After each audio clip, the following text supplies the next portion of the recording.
आज हम मुकद्दस मत्ती की अंजील उसका 8वां बाब और उसकी आयत 8 और 9 पर ध्यान ज्ञान करेंगे। और आज हम खुदा का इख्तियार इसके बारे में सुनेंगे। तो सूबादार ने जवाब में कहा, आए खुदावंद, मैं इस लायक नहीं कि तू मेरी छत के नीचे आए, बल्कि सिर्फ बात ही कह दे तो मेरा गुलाम अच्छा हो जाएगा।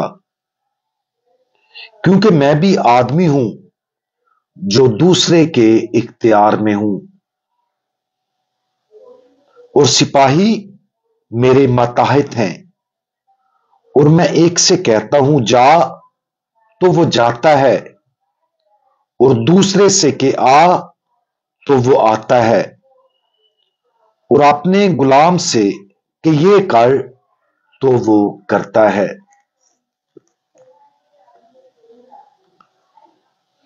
ये एक ऐसे शख्स के कहे गए अल्फाज हैं जो इख्तियारात के इस्तेमाल से बहुत वाकिफ है।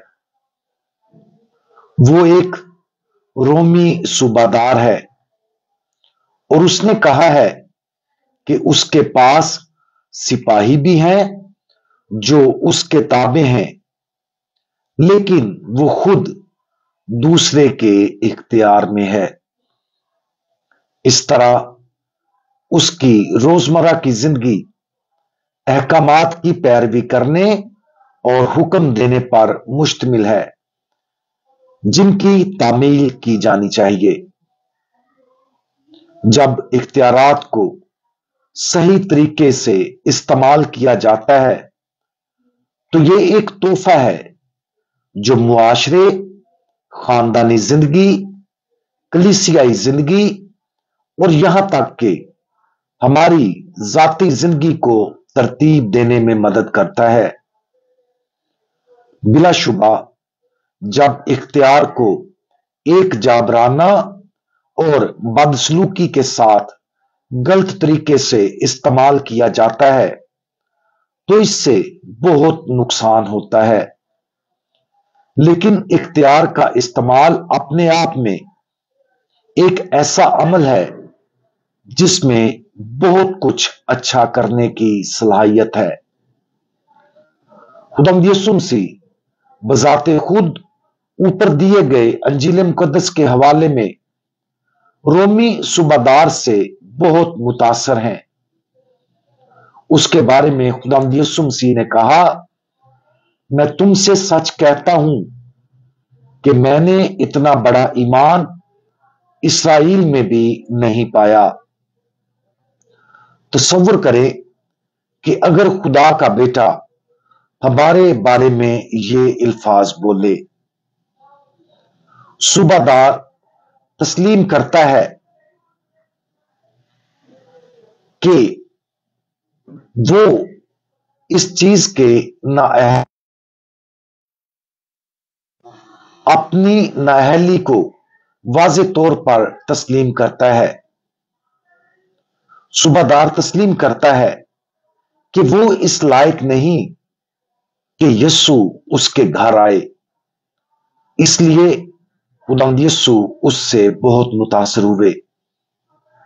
इस बात में आजिज़ी है कि सूबादार अपनी नाअहली को वाज़े तौर पर समझता है, लेकिन यीशु इसलिए भी मुतासर हुए क्योंकि वो शख्स अपने गुलाम को दूर से ही शिफा देने के लिए खुदावंद यीशु मसीह के इख्तियार पर वाज़े और यकीनी यकीन जाहिर करता है।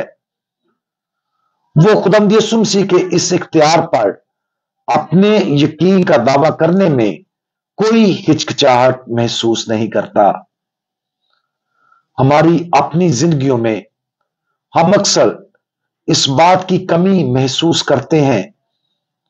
हमें एक मुश्किल का सामना है, जैसा कि सूबादार का गुलाम बर्दाश्त कर रहा था, और हम पूरे इत्माद के साथ खुदा की तरफ रुजू करने की बजाय अपने ऊपर ले लेते हैं। हम फिक्रमंद, खौफजदा, शकूक, उलझन और बाजुकात गुस्से में भी आ जाते हैं। जब इनमें से कोई भी इस तरह की खूबी हमारे अंदर मौजूद होती है तो इसकी वजह यह नहीं होती कि हम किस मुश्किल सूरत हाल का सामना करते हैं, बल्कि इसकी वजह हमारे ईमान की कमी और खुदावंद यीशु मसीह को कादर मुतलक मानने पर इत्माद की कमी है। सूबादार के गुलाम के मामले में यह खुदा की मर्जी थी कि खुदावंद यीशु जिस्मानी तौर पर शिफा बख्शे, और खुदावंद यीशु मसीह ने ऐसा ही किया। लेकिन जिंदगी में हम जिन बेशुमार रोजाना चैलेंजों का सामना करते हैं उनमें खुदा बाप के जवाबात मुख्तलिफ हो सकते हैं। एक गैर मुतजलजल खूबी हमारे पास हमेशा होनी चाहिए, और वो एक खास यकीन है कि खुदा हमारी जिंदगियों में अपने मोहब्बत भरे इख्तियार को इस्तेमाल करना चाहता है, अगर हम उस पर भरोसा करते और उसे काबू पाने की दावत देते हैं। आज मसीह यीशु के कामल इख्तियार पर गौर करें। क्या हमें यकीन है कि वो हमारी जिंदगियों में अपनी ताकत का कामिल इस्तेमाल कर सकता है? क्या हम यकीन रखते हैं कि उसका इख्तियार वही है जो हमारी जिंदगियों, हमारे खानदानों, हमारी कलीसिया और यहां तक कि हमारी दुनिया को तरतीब देने के लिए दरकार है? आज ही दुआ के साथ अपने आप को मसीह के इख्तियार के हवाले कर दें और अपने आप को हैरान होने की इजाजत दें, क्योंकि हम उन सब चीजों की गवाही देंगे जो खुदावंद यीशु मसीह कर सकता है। हम दुआ मांगे। तमाम कुव्वतों के मालिक खुदावंद, हम आपको अपनी जिंदगी और अपनी जिंदगी की हर सूरत हाल आपके हवाले करते हैं, जिसे आपकी ताकत और कंट्रोल की जरूरत है। बराए करम हमारी जिंदगियों और हमारे आसपास के लोगों की जिंदगियों में तरतीब और हम आहंगी पैदा करें, ताकि तमाम लोग अपने आप को आपकी खुदाई कुव्वत के हवाले करें। खुदावंद यीशु मसीह, हमारा भरोसा आप पर है। आमीन।